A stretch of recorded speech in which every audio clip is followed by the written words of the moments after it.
Friends, तो कैसे हैं आप लोग। उम्मीद करता हूँ अच्छे होंगे।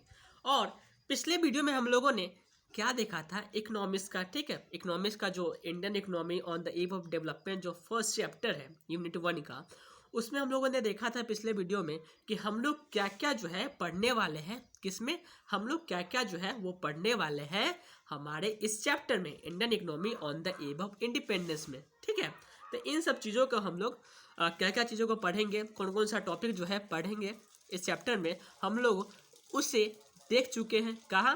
जस्ट अपने पिछले वाले वीडियो में। अब हम लोग क्या करते हैं, अब हम लोग इस वीडियो में बेसिकली दो चीज़ को देखेंगे। पहला देखेंगे क्या, पहला हम लोग देखेंगे इस वीडियो में इंट्रोडक्शन, जो कि चैप्टर का दिया गया है। यहाँ पर इंट्रोडक्शन जो दिया गया है हम लोग उसे देखेंगे। ठीक, और उसके बाद हम लोग देखेंगे कौन सा, उसके बाद हम लोग वो देखेंगे next topic, low level of economic development under the colonial rule. इन दो टॉपिक्स को हम लोग कवर करेंगे इस वीडियो में और जानेंगे आखिर क्या दिया गया है इस टॉपिक में। ठीक है, तो इंट्रोडक्शन को चलिए सबसे पहले हम लोग पढ़ लेते हैं, फिर उसका मीनिंग समझ लेते हैं। The primary objective of this book Indian economic development is to familiarise you with the basic features of the Indian economy and its development as it is today in the aftermath of independence। यानी कि इस book का जो है primary यानी कि main objective क्या है, ऑब्जेक्टिव यही है हम लोगों को फैमिलियर करवा सके, हम लोगों को अवगत करवा सके किसी से, इंडियन इकोनॉमी से, यानी कि हमारे देश के इकोनॉमी से। कब का? ब्रिटिशर्स के पहले का, सॉरी इंडिपेंडेंस के पहले का जो इकोनॉमी जो था हमारे देश का, उसे हम लोगों को फैमिलियर करवा सके, अवगत करवा सके। इस बुक का जो है मेन ऑब्जेक्टिव है। ठीक है, कि कैसे हमारा इकोनॉमी था। ठीक है, उसके बाद हमारे इकोनॉमी को डेवलप करने में क्या क्या लोगों ने, सॉरी गवर्नमेंट ने क्या क्या स्टेप्स लिया, क्या क्या पॉलिसीज बनाए, तो उन सब चीज़ों के बारे में समझेंगे। ठीक है, लेकिन उससे पहले हम लोगों को क्या समझना है, हम लोग को ये समझना है कि इकोनॉमी जो है वो कैसा था, कब? ब्रिटिशर्स के समय में, और वैसे ही इसी के आधार पर कौन कौन सा पॉलिसीज लिया गया, इसे भी हम लोग समझेंगे। ठीक है, अब आगे चलते हैं। However, it is equally important to know something about the country's economics first, even as you know, even as you learn about its present state and the future prospects। यानी कि यहाँ पर यह बताया गया है कि किसी भी चीज़ के बारे में जानना या कोई व्यक्ति के बारे में जानना है, तो प्रेजेंट में जो है वो तो जान लिए ठीक है, लेकिन वो व्यक्ति कैसा है। ठीक है, वो व्यक्ति कैसा है, कैसा उसका बिहेवियर है। ठीक है, तो उन सब चीज़ों के बारे में हम लोग कैसे जानेंगे, उन सब चीज़ों के बारे में हम लोग तब जानेंगे जब हम उस व्यक्ति का पास्ट में स्टडी करेंगे कि वो जो है पास्ट में वो कैसा था, क्या क्या उसके पास प्रॉब्लम्स था, उन प्रॉब्लम्स को उन्होंने कैसे सॉल्व किया, कैसे सॉर्ट आउट किया, और फिर आगे चलकर इतने बड़े सक्सेसफुल इंसान बन गए। या एक और एग्जाम्पल के तौर पर आप ये समझ लीजिए, मान लीजिए आप कोई एक पेड़ है। ठीक है, आप कोई एक पेड़ है, उसे रोपते हैं। ठीक है, और रोपने के बाद 1 से 2 महीना बाद फिर आप देखते हैं कि उस पेड़ में जो है ग्रोथ नहीं हुआ है। तो प्रेजेंट में अभी क्या है कि उस पेड़ में ग्रोथ नहीं हुआ है, लेकिन उस पेड़ में ग्रोथ क्यों नहीं हुआ है, इसे जानने के लिए हम लोग जो है पीछे जाना होगा। पीछे जाने का मतलब ये नहीं कि टाइम मशीन की तरह पीछे घूमते चले गए। पीछे जाने का मतलब ये है कि हम लोग जो ने, यानी कि आपने या हमने या मैंने जो कोई पेड़ रोपा था, उस पेड़ जहाँ रोपा था उस वहाँ का मिट्टी कैसा था, क्या वो मिट्टी फर्टाइल था, क्या वो मिट्टी सच में उस मिट्टी में थोड़ा सा नमी था या नहीं था, वेट था या नहीं था, जो कि फैमिलियर हो सके किस चीज़ के लिए, उस पेड़ के ग्रोथ होने के लिए। यानी कि किसी भी व्यक्ति का प्रेजेंट में जो स्टेटस है वो तो ठीक है, लेकिन अगर व्यक्ति में कोई भी चीज़ है, कोई कैरेक्टरिस्टिक्स है, तो उसके लिए हमें पास्ट में जाकर उस व्यक्ति या उस पेड़ का ही एग्जाम्पल लेकर समझ सकते हैं, उसे हमें स्टडी करना पड़ता है। ठीक उसी तरह अभी का जो हमारे इकोनॉमी है, ठीक है, अभी का हमारा जो इकोनॉमिक सिस्टम है, उसका जो है बहुत ही इंपॉर्टेंट रोल है किसका, पास्ट में जो इंसिडेंट्स हुआ है या पास्ट में जो पॉलिसीज लिया गया है, इसका बहुत ही इंपॉर्टेंट रोल है। ठीक है, हमारे अभी के इकोनॉमिक सिस्टम में। या फ्यूचर में जो भी एक्शन होगा वो बस अभी जो प्रेजेंट में एक्शन लेंगे वो बस उसी का परिणाम क्या होगा, फ्यूचर में होगा। यानी कि वैसा ही इकोनॉमिक सिस्टम कैसा रहेगा, फ्यूचर में रहेगा। अभी का जो एक्शन और बाद का फ्यूचर वही बन जाता है, फिर बाद में जाके प्रेजेंट, और प्रेजेंट बन जाएगा फिर से पास्ट। तो प्रेजेंट पास्ट में नहीं रहिए, बल्कि ये समझिए कि इकोनॉमिक सिस्टम अभी जो है उसे समझने के लिए हमें जो पहले का जो इकोनॉमिक सिस्टम था उससे भी समझना पड़ेगा, तभी हम लोग आसानी से अच्छा तरह से समझ सकेंगे। ठीक है, अब हम लोग आगे चलते हैं। हाँ, prospects. So let us first look at the state of India's economy prior to the country's independence and form an idea of various consideration that shapes India post independence development strategy। तो चलिए हम लोग समझते हैं और जानते हैं India का इकोनॉमी कैसा था इंडिपेंडेंस के पहले, ठीक है, और वैसा क्या क्या कंडीशन था इकोनॉमी का, क्या कंडीशन था इकोनॉमी का जिसके कारण जो है इंडिपेंडेंस के बाद गवर्नमेंट ने पॉलिसीज को लिया, स्ट्रैटेजी को अपनाया इकोनॉमी को और बेहतर करने के लिए। पहले तो जानेंगे तो सही ना कि इकोनॉमिक्स था कैसा, ठीक है, इकोनॉमिक सिस्टम हमारे कंट्री का था कैसा।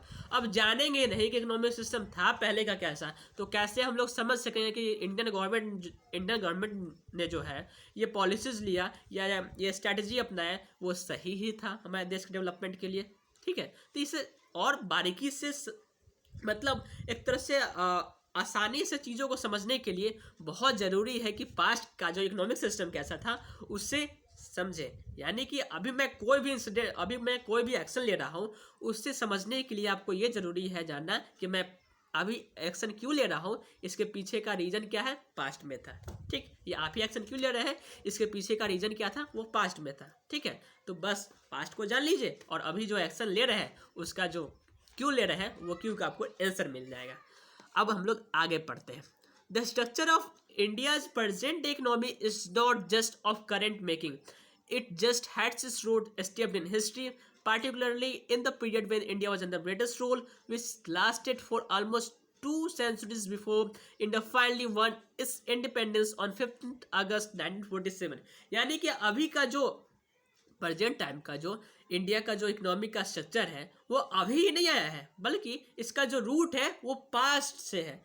कब से है, जब से इंडिया में कॉलोनियल रूल जो है यानी कि ब्रिटिशर्स जो है वो रूल कर रहे थे। कब से रूल किए हैं इंडिया में ब्रिटिशर्स रूल, यानी कितने सालों तक इंडिया में ब्रिटिशर्स ने हमारे देश पर रूल किया है, बल्कि 200 सालों तक हमारे कंट्री पर ब्रिटिशर्स ने रूल किया है। तो उस समय से है हमारा इकोनॉमिक का स्ट्रक्चर जो है उस समय से प्रभावित है, ठीक है।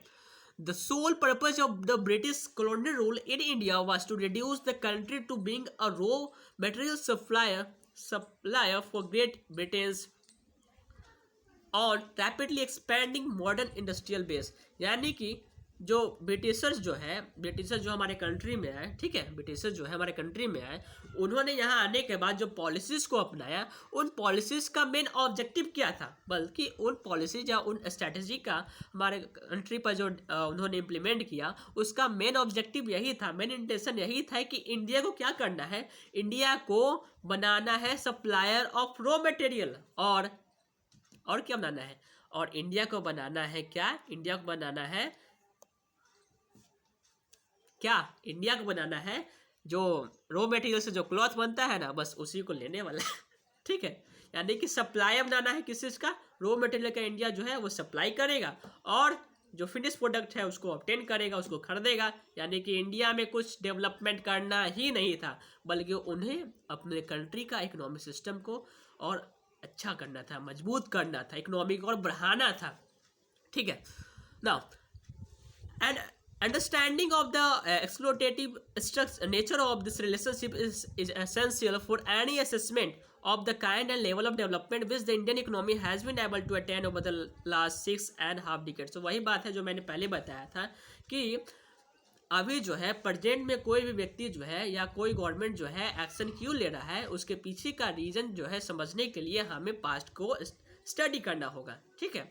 तो वही हाल है कि इंडिया में जो इकोनॉमिक पॉलिसीज़ को अपनाया गया, स्ट्रैटेजी को अपनाया गया, ठीक है, उन सब चीज़ों को समझने के लिए, उसका रीज़न जानने के लिए बहुत ही ज़रूरी है, कोई राय बनाने से पहले बहुत ही ज़रूरी है कि जो पास्ट में जो क्या हाल था हमारे इंडियन इकोनॉमी का ब्रिटिशर्स के समय में, उसे स्टडी करना। अब हम लोग नेक्स्ट टॉपिक की ओर आते हैं। क्या है वो topic, low level of economic development under the colonial rule. Colonial rule के समय में हमारे इकोनॉमी का डेवलपमेंट कैसा था, लो था।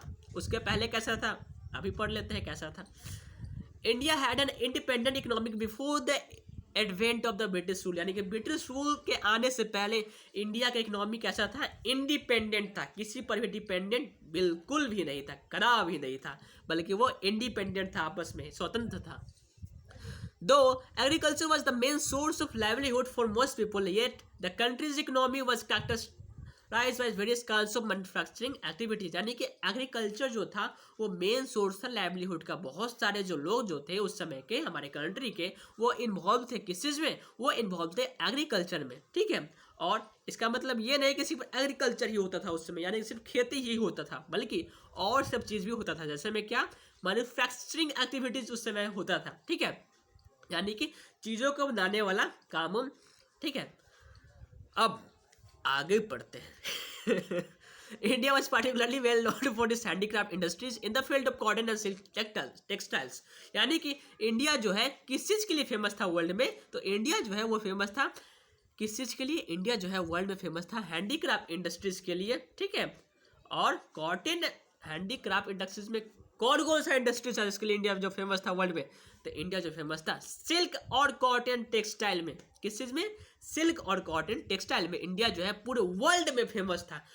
क्यों फेमस था, क्योंकि ये जो टेक्सटाइल जो था, ठीक है, इन टेक्सटाइल का जो प्रोडक्ट जो था वो बहुत ही फाइन क्वालिटी का होता था, बहुत ही अच्छा होता था, और इसीलिए वर्ल्ड के सभी देश जो थे इसे एग्री करते थे और बहुत ही यूज करते थे, ठीक है, अपने बेनिफिट के लिए। अब आगे चलते हैं। सिर्फ कॉटन और टेक्सटाइल ही नहीं था, बल्कि और सब चीज़ है, जैसे में मेटल हो गया, प्रीशियस वर्क, स्टोन वर्क्स हो गया, इन सब चीज़ के लिए भी इंडिया जो है फेमस था पूरे वर्ल्ड में, ठीक। These products enjoyed a worldwide market based on the reputation of the fine quality of material used and the high standards of craftsmanship seen in all imports from India। वही बात है कि fine quality के लिए India जो है बहुत पूरा फेमस था ऑल ओवर द वर्ल्ड में, ठीक है। किस चीज़ के लिए, फाइन क्वालिटी के लिए, क्वालिटी अच्छा था इन सब चीज़ों का, और इसी के लिए इंडिया जो है फेमस था पूरे वर्ल्ड में। अब आगे समझते चलते हैं और चीज़ों को और गहराई समझते हैं। हमारा जो है नेक्स्ट क्या है, एक मिनट, हाँ, वेट। अब आते हैं, यही ना है, पेज 4 एंड पेज 5, या यही है। अब the economic policies pursued by the colonial government in India, sorry for the disturbance, the economic policies pursued by the colonial government in India were concerned more with the protection and promotion of the economic interest of their home country than with the development of the Indian economy। यानी कि India में जो economic policies जो है जो Britishers ने अपनाया, ठीक है, या जो ब्रिटिशर्स ने इम्प्लीमेंट किया हमारे देश पर, उन पॉलिसीज का मेन उद्देश्य यही था कि जब बस उनका अपना जो कंट्री है, ठीक है, ब्रिटेन जो अपना कंट्री है, उसका जो है इकोनॉमी जो है और बढ़ाना है, बल्कि हमारा क्या होगा भाई, हमारे देश के लोगों का क्या होगा, क्या हम सच में कुछ कर पाएंगे या नहीं कर पाएंगे, इससे उनको कोई लेना देना नहीं था। बल्कि वो सिर्फ ये चाहते थे कि अपना देश का इकोनॉमी जो है मजबूत हो, और हमारे देश का इकोनॉमी कैसा हो कैसा नहीं, कोई फर्क पड़ता ही नहीं था उन्हें। गजब के लोग थे। लेकिन such policies brought about a fundamental change in the structure of the Indian economy, transforming the country into supplier of raw materials and consumer of finished industrial products from Britain। समझ में आया उनका मकसद क्या था हमारे कंट्री में आने का? उनका मकसद यही था हमारे कंट्री में आने का कि हमारे कंट्री को वो क्या करना चाहते थे, हमारे कंट्री को सप्लाई बनाना चाहते थे। किस चीज़ का? फिनिश प्रोडक्ट्स, रॉ मटेरियल का, और कंज्यूमर बनाना चाहते थे किस चीज़ का? फिनिश प्रोडक्ट्स का। यानी कि एक फंडामेंटल चेंज हुआ हमारे कंट्री में। एक हमारे कंट्री का जो इकोनॉमी था उसमें फंडामेंटल चेंज था। पहले जो है इंडिया जो है बेसिकली क्या होता था, सप्लाई होता था हैंडीक्राफ्ट इंडस्ट्री से, जो भी प्रोडक्ट्स को जो भेजना है उससे उसे सप्लाई करते थे यहाँ के लोग। लेकिन अब वो लोग ब्रिटिशर्स जो लोग थे उन्होंने हमारे इंडिया में आए और इंडिया को सप्लाई किस चीज़ का बना दिया? रॉ मटेरियल का सप्लाई बना दिया। और किस चीज़ का? कंज्यूमर बना दिया फिनिश प्रोडक्ट्स का। जस्ट उल्टा हो गया उनके आने के बाद, पूरा कंट्री को तबाह करके रख दिया एकदम। ओहो, अब आगे पढ़ते हैं। Obviously, the colonial government never made any sincere attempts to estimate India's national and per capita income। यानी कि हमारा colonial जो गवर्नमेंट जो थी उसने कभी भी कोई अटैम्प्ट ही नहीं किया हमारे कंट्री के लोगों के बारे में जानने के लिए हमारे कंट्री का नेशनल इनकम क्या है, ठीक है, कितने लोग जो है उनका मतलब लोगों का पर कैपिटा इनकम क्या है, यानी कि लोग जो है कितने लोग एम्प्लॉयड है, कितने लोग एम्प्लॉयड नहीं है, कितने लोगों का जो है लिविंग स्टैंडर्ड बहुत ही ख़राब है, कितने लोगों का लिविंग स्टैंडर्ड साफ बहुत अच्छा है। तो इसे जानने के लिए लोगों ने कुछ ट्राई ही नहीं किया, सिर्फ अपना जो है पेट भरने के लिए, अपना जो है अपना जो कंट्री का जो ग्राफ जो है इकोनॉमी के क्षेत्र में और ऊपर करने के लिए उन्होंने जो मर्जी आया सो किया, बल्कि हमारे देश के लोगों को केयर नहीं किया वैसा जैसा करना ही चाहिए था, खासकर इकोनॉमी के क्षेत्र में। ठीक है, अब आगे बढ़ते हैं। Some individuals attempts which were made to measure such incomes yielded conflicting and inconsistent results among the notable estimators Dadabhai Naoroji, William Digby, Findlay Shirras, BKRB Rao and RC Desai. ठीक है, यानी कि आप ये बताया कि कुछ इंडिविजुअल जो है ना अपने तौर पर उन्होंने सोचा कि नहीं भाई ठीक नहीं हो रहा है हमारे देश के लोगों के साथ, चलिए हम लोग मेजर करते हैं नेशनल इनकम को, पर कैपिटा इनकम को, और समझते हैं हमारे देश का जो है ग्राफ कैसा है इकोनॉमी के क्षेत्र में। तो कुछ लोगों ने ट्राई किया, लेकिन उनका डेटा भी जो था क्या था, आपस में ही कन्फ्लिक्ट करता था। कुछ बोलता था कि यहाँ पर इकोनॉमिक यहाँ पर दो है, मतलब यहाँ पर जो है एक जगह मान लीजिए ए जगह हो गया, कुछ लोगों का मानना था कि ए जगह पर लोग जो है गरीब का संख्या जो है उनका संख्या जो है 50% है, तो कोई बोलता है 40% है, तो कोई बोलता था 60% है, कोई बोलता है 70% है, कोई बोलता था कुछ और, कोई बोलता था कुछ और इसीलिए किसका डेटा सही माना जाए किसका सही डाटा नहीं माना जाए बहुत ही कंफ्यूजिंग बात था। लेकिन इसी में से भी मतलब वो कौन कौन से पहले लोग थे, पहले वो जान लीजिए। वो लोग थे Dadabhai Naoroji, William Digby, Findlay Shirras, BKRB Rao and RC Desai. इन लोगों ने हमारे देश का क्या जानने की कोशिश किया, हमारे देश का national income per capita income के बारे में पता लगाने का कोशिश किया। इसी में से एक इंडिविजुअल जो है, ठीक है, एक इंडिविजुअल जिनका नाम है Rao, whose estimates during the colonial period was considered very significant। मतलब इन्हें जो है थोड़ा सा अच्छा समझा गया कि अच्छा चलो ये है इनका डेटा जो है थोड़ा बहुत सही है, मानना जा सकता है। तो उनका जो डेटा है राव का, जो BKRB जो राव थे उनका जो है डेटा माना गया था। ठीक है, इंपॉर्टेंट माना गया था। However, most studies did find that the country's growth of aggregate real output during the first half of the 20th century was less than 2%, with an average 0.5% growth in per capita income output per year। यानी कि ऐसा ये माना जाता है कि हमारे country का जो ग्रोथ रेट जो था ना लगभग फर्स्ट हाफ 20th सेंचुरी का, यानी कि 1900 से लेके और 1950 के बीच में, 20th सेंचुरी है 1900 से लेकर 1950 के बीच में हमारे कंट्री का जो ग्रोथ रेट जो था वो था 2%।